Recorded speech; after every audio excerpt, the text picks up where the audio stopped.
Morning. This is Manjula, Assistant Professor in Commerce, Dr. BRR Government College, Jadcherla, Mehboob. Now, today we are going to deal with the planning and decision making. We said functions of management are five. The management functions are classified into five: planning, organizing, staffing, directing, coordinating, and controlling. Now, we have dealt with all these topics briefly. What is planning?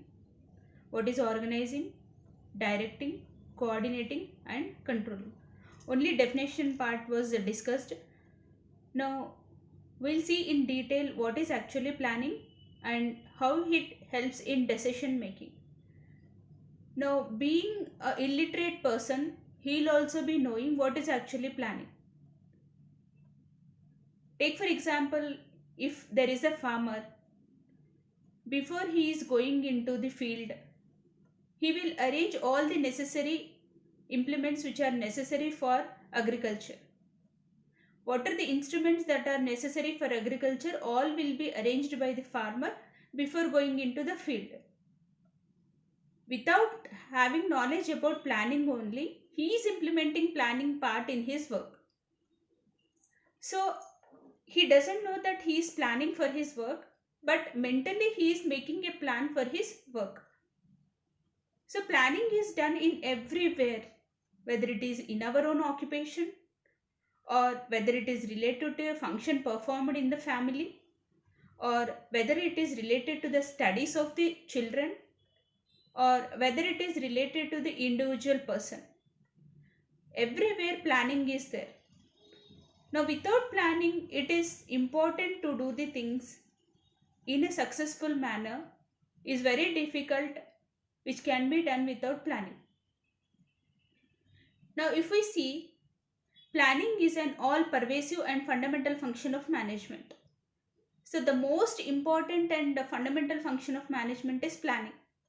Every organization, before it is going to start or before it is going to be set up, it makes a plan of what are the documents to be arranged for setting up an organization. And if the organization is set up, it makes plans to achieve its objectives. It makes plans to achieve or to accommodate or to gather all the resources. It makes plans to recruit the people. It makes plans to gather all the machineries, input. So, all other functions of organizing, staffing, directing, and controlling must reflect a planning function of management. Without planning function, all other functions are difficult to be performed. Organizing, staffing, directing, and controlling comes only after planning. Without planning, these functions cannot be performed. Now, planning is selecting and relating of facts and making using of assumptions regarding the future. Now, planning is nothing but selecting the important things and using assumptions, which assumptions are to be used, which will be helpful for the organization in the future. Those assumptions are to be used which help in the organization for the accomplishment of tasks. Visualization is making a visual of what will be the market in the next succeeding years. The organization has to visualize the market situation in the next succeeding years. Accordingly, the plans are prepared by the organization. And if that plans are successful, then the organization will achieve the desired results. It can achieve the results which are there for the organization. So, planning is there in every part of the human field, not only organization, but in every part of the human field, planning is there. Next, what are the characteristics of planning? If we see, planning is an intellectual process. Intellectual is an intelligent process. The difference between a successful person and an unsuccessful person is only the way they plan the things. A person who is very successful or a person who is able to get first rank in the class, or a person who is able to get a government job or a civil services job. The only difference between the person who is getting the tasks and the person who is not getting the tasks or goals, the difference is that the way they plan. Intelligent person makes an intellectual planning, whereas a person with an unknown things or with half knowledge, planning is not properly performed by that person. Since planning is not properly performed, the goal is also not accomplished. Next, planning must be goal oriented. Whatever the plan we are making, it must focus on the goal of the person. All arrows should lead to a particular goal. Whatever the planning the organization is making, those plans should lead to the achievement of the goals of the organization. Next, planning is a choice. There are number of alternatives in front of me. For example, if I am having 10,000 rupees, there are a number of alternatives. I can purchase gold, or I can invest money in bank under fixed deposit, or I can lend money to my friend for 2 rupees interest or 3 rupees interest, or I can keep that 10,000 in mutual funds, or I can purchase shares of 10,000. So there are a number of alternatives. Out of these alternatives, you have to select that one which is suitable. So planning is choosing between different alternatives which you have.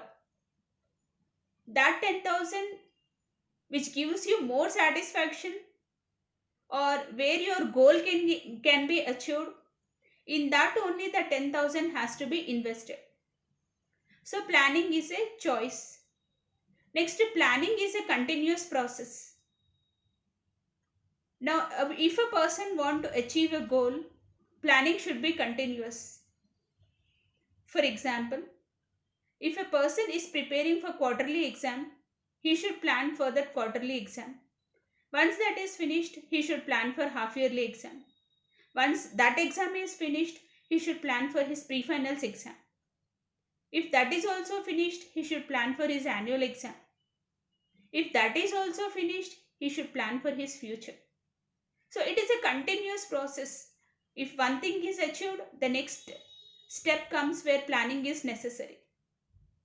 In the same way, organization also need to make a continuous planning process, because the organization will be successful in the market only when continuous plans are made, so that it can achieve its targets easily.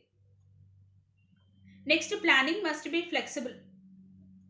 An organization should change the plan according to the circumstances in the organization or according to the circumstances in the market. It should be flexible.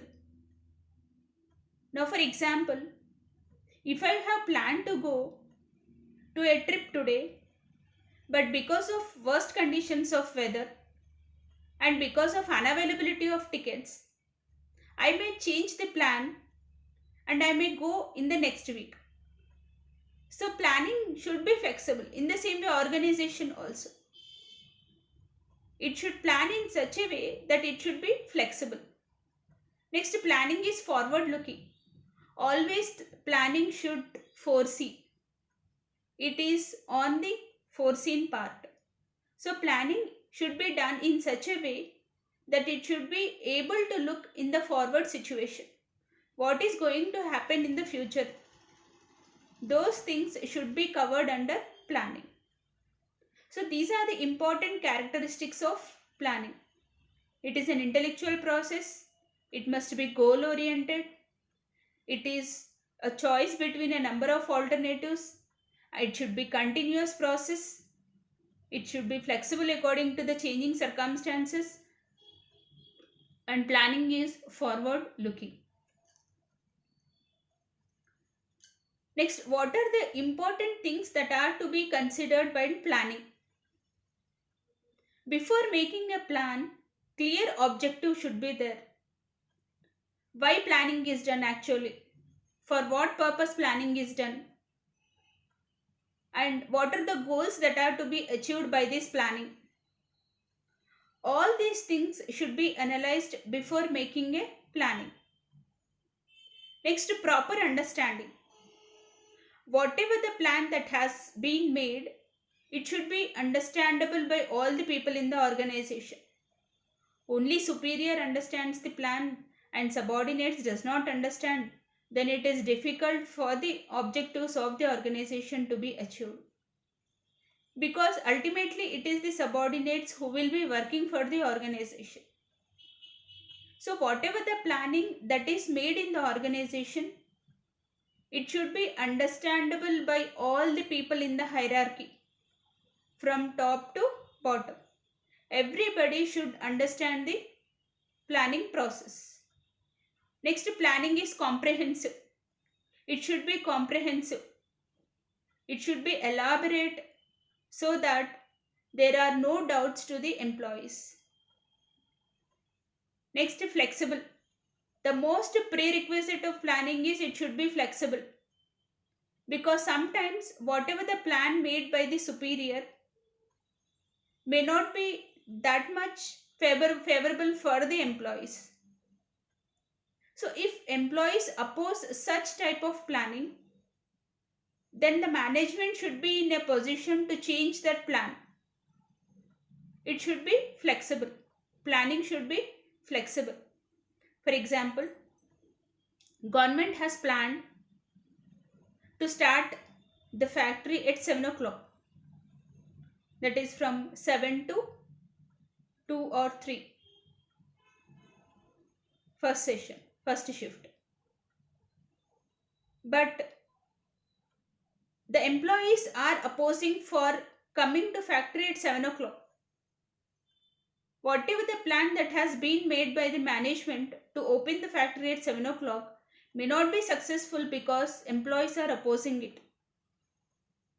So in that way, the planning should be flexible, keeping in view the needs of the subordinates. Next, planning should be economical. Organization should plan in such a way that its expenses are minimized and income is maximized. Whatever the planning that is done in the organization, it should have a minimum expenses and maximum income. And all the planning prerequisites should be adopted before making any plan in the organization.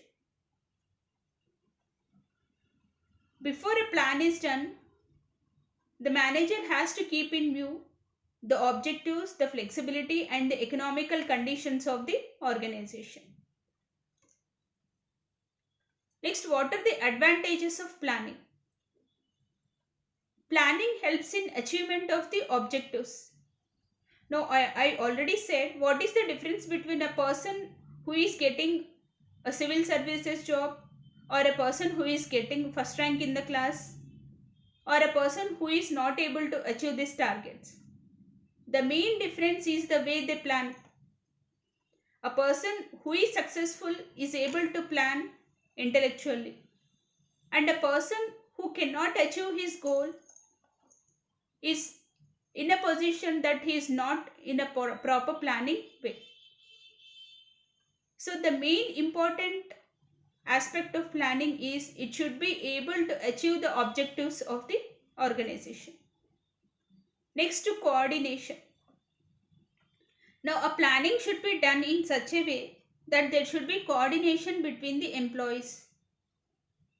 The plan made should not create misunderstanding among the employees, or it should not lead to conflict between the employees. It should be in such a way that there is a coordination between the employees. Next, avoiding wastage.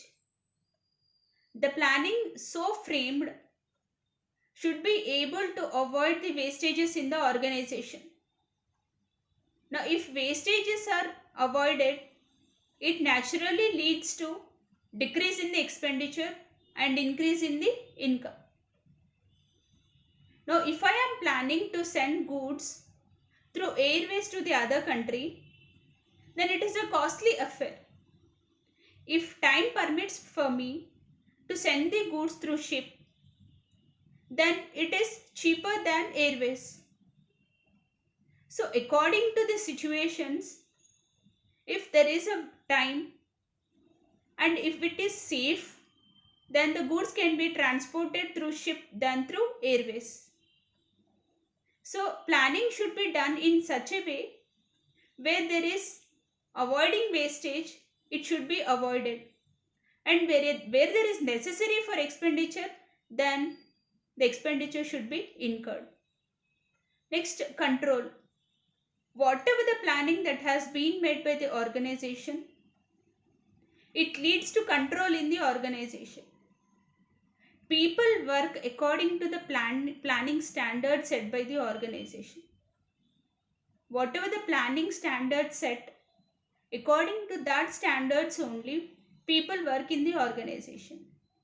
Automatically, there is an indirect control on the employees to work according to the standards. Direct control is not there, but indirectly they are controlled because they are under a pressure to do the work according to the planning framed. Next, facing competition. Whether it may be a person or a company or a group of people can face competition only when there is a proper planning. If planning is proper, efficient, effective, then the competition will be a meager thing which is faced by the organization. Next, economic development of organization. The main advantage of planning is there is an overall development of the organization in terms of economy, in terms of human resources, in terms of price of the product, in terms of reputation. In every aspect, there is a development of the organization if there is a proper planning. So, these are the main advantages of planning: importance to objectives, coordination, avoiding wastage, control, facing competition, and economic development of the organization.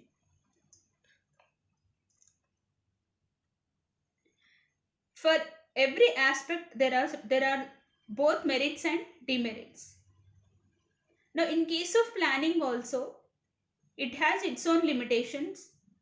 Planning is a costly affair because planning has to be done in every department in the organization.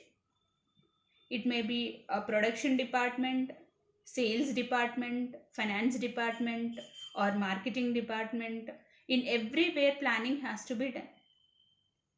Now, if planning has to be done, there is a need to employ efficient persons or efficient managers in the organization.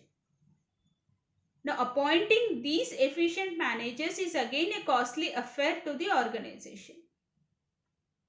So, planning in terms leads to a costly part for the management. Next, delay in decision making. Now, if the work has to be done according to the planning, there may be some situations where the work may not be done according to the planning. Now, whether to continue with the work or not, that does not depend upon the manager. If there is a deviation in the situation, then the work to be continued or not, that decision cannot be taken by the manager. Again, that decision making lies with the top management. So, if there is a deviation in planning, a manager has to consult his superiors for taking any decision. Now, all this process involves a delay in decision making. Next, external factors. Planning always depends upon the external factors also. Sometimes planning is influenced by the external factors.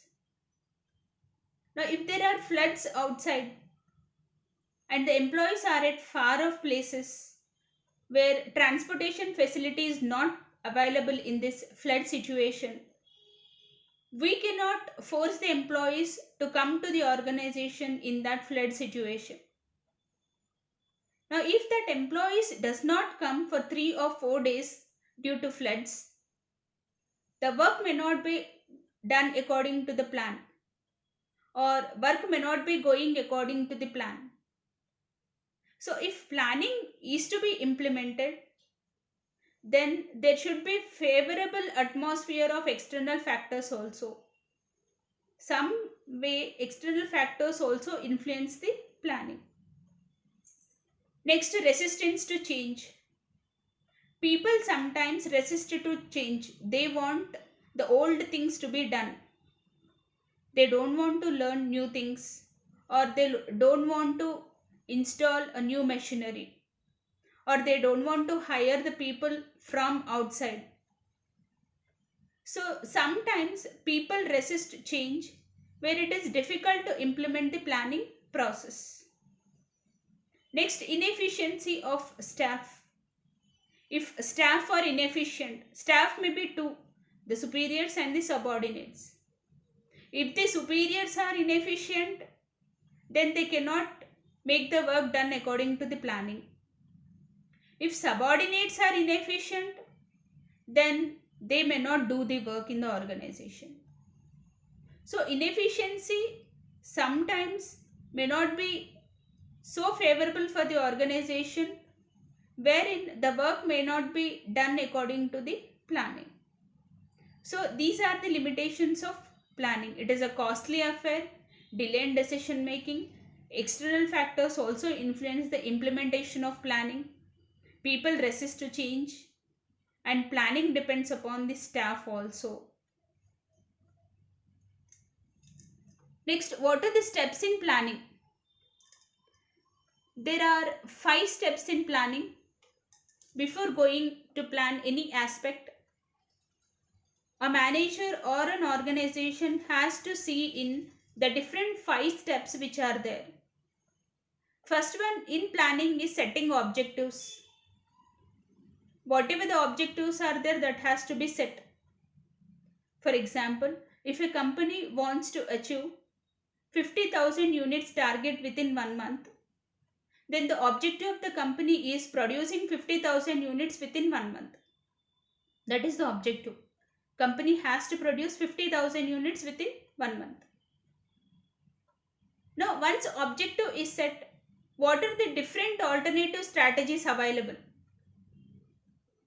Now, if that 50,000 units are to be produced within 1 month, what are the different alternatives that are available for the company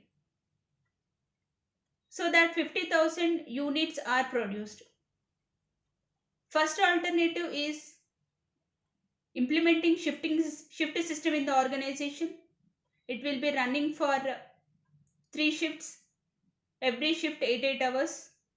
Employees will be changing in every shift. First shift 8 hours, other employees. Second shift 8 hours, other employees. And third shift 8 hours, other employees. And continuously production should be carried on for 1 month in 3 shifts. That is one alternative. Or the company can run in 2 shifts, employing more number of people. In first shift, more number of people than actually which are there, and second shift also employing more number of people than actually there. That is the second alternative. Or third alternative, increasing the time schedule. Instead of 8 hours a shift, 10 hours a shift, running it in 2 shifts, and again increasing the production. So the company has 3 alternatives now. First objective is producing 50,000 units within 1 month. And second, it has 3 alternatives, whether it has to go for 3 shifts, or it has to go for 2 shifts, increasing the number of employees, or it can go for 2 shifts, increasing the time for the employees. Rather than working for 8 hours, they work for 10 hours. 3 alternatives. Next, the company has to evaluate the alternatives. Now, first alternative is running for 3 shifts. what are the costs that the company has to incur if it is run for 3 shifts, how many excess employees are to be employed, and how much excess salaries company has to pay for these 3 shifts. That is first situation. In the second situation, only 2 shifts are to be run, increasing the employees. Now, if 2 shifts are run, whether goals are achieved or not, whether the company can produce 50,000 units in 1 month or not if only 2 shifts are run. Now, in the third example, again it will run in 2 shifts, but time will be extended. Rather than 8 hours, employees has to work for 10 hours. But what are the merits and demerits if it is run for 10 hours? Whether the employees will be having that much stamina to work for 10 hours. Now, whatever the energy they are working in the first hour, that energy will be there in the 10th hour or not. So, all these alternative strategies are to be evaluated. Next, monitor. Out of these 3 alternatives, if the company selects one alternative, any one alternative, and it is implementing that alternative in the organization, it has to monitor how the work is going on. With the selected alternative, company has to monitor how the work is going on in the organization. Next, last is obtain commitment among the stakeholders. Now, after monitoring, the company has to obtain a commitment among the company holders so that the objectives of the organization are achieved. So, all these 5 steps should be kept in mind by the organization before a planning is done. Next, planning is classified on the basis of use. On the basis of usage, a plan can be classified into standing or repeated use plans or multi-use plans. The name itself indicates that repeated use plans, multi-use plans are once a plan is made, it can be used again and again. Without changing any content in the planning procedure, that plan can be used again and again. So these plans are called as multi-use plans. This plan can be used again and again. Now under these, plans are classified into objectives, policies, methods, rules and strategies. Objectives are whatever the goal that is set by the organization. Policies are the policy adopted by the organization. Now, for example, 1991 industrial policy. The policies remains the same until a new industrial policy comes into existence. Next, methods. Sometimes method of doing work will be constant. That method will be used again and again, so that with that method only the good can be produced. Next, rules. Whatever the rules framed by the company, they are constant unless they are changed. Next, strategies. How the work is to be performed. What is the strategy that is made to perform that work? It is fixed once. That strategy is used again and again. So these are 5 things where multi-use is possible. Once a plan is made, that can be used again and again. Next, I said objectives. Multi-use plans. Under multi-use plans, first one is the objectives. Objectives are once set. These objectives are again used in the organization. They are used again and again in the organization. What are the characteristics of objectives? In planning, objectives are important. Without objective, a plan cannot be made. For what purpose planning is done? What is to be achieved? so that planning is made. So without a definite goal, planning cannot be done. So objective defines the frame where a plan can be done. Objectives can be more than one. For an organization, objectives can be more than one. For example, a company can have two objectives: satisfaction of consumers and reputation in the market, or profit motive, satisfaction of consumers, or enhancement of market, satisfaction of consumers.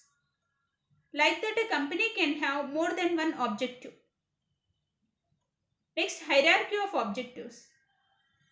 Now, if a company has more than one objective, a hierarchy has to be made whether which objective is to be achieved first. Priority should be given, and the objective which has more priorities should be achieved first. Later, other objectives can be achieved. So, priority should be given for achieving the objectives. Objectives can be short term and long term. Short term is which are to be accomplished within 2 or 3 days. Long term is maybe can be achieved after 1 year or 2 years, but once that is achieved, that remains a reputation for the organization. So objectives can be short term and long term. Next, objectives may be general or specific. General is which is applicable to the whole organization. Objectives which are general will be applicable to the whole organization. Specific is which will be applicable to a particular department. For example, quality product. It is applicable to production department. Economy of resources, applicable to finance department. So objectives may be general or specific. So these are the important characteristics of objectives. That is, planning can be done only where objectives are there. Objectives can be more than one. If there are more objectives, a hierarchy should be maintained. Objectives can be short term and long term, and they can be general or specific. Next, there are different types of policies. Policy, I said, these are the rules framed by the organization, or these are the important enactments of the organization. Now, what are different types of policies for the organization? I said these policies will remain same, and this will be used again and again. Internal policies. Now, internal policies are those policies which are internal to the organization. Maybe relating to the discipline to be maintained in the organization, the timings which are to be maintained in the organization, or the work which is to be performed in the organization, the relations between the employees. All these internal matters are framed as internal policies in the organization. Now, external policies are those policies which are external to the organization, outside the organization. That is, relationship with the customers, discounts to the customers, or products sent to the market, or whatever the discount coupons given to the customers. All those are external policies. Next, appealed policies. Appealed policies are those policies which are framed because the employees has appealed for the organization to make that policy. Employees in the organization appealed the top people, they requested the top people to frame certain policies. If policies are framed on the request of the employees, then those policies are called as appealed policies. Next is stated policies. These are the policies which are in the written form, not oral, which are in the written form in the organization, where a proof is available if the employees want to see the policies. Written proof is available. Those are called as stated policies. Next, unstated policies are those policies which are not written in the organization, orally conveyed by the organization. There is no proof for these policies. Those are unstated policies. Next, organizational or departmental policies. The policies framed for the total organization or the policies framed for the departments are called as organizational policies or departmental policies. These policies has to be followed by all the people in the organization. Those are called as organizational policies or departmental policies. So the objectives and the policies are those multi-use plans which can be used by the organization again and again, framed ones, but can be used again and again in the organization for the purpose of achievement of goals. So these two are very important.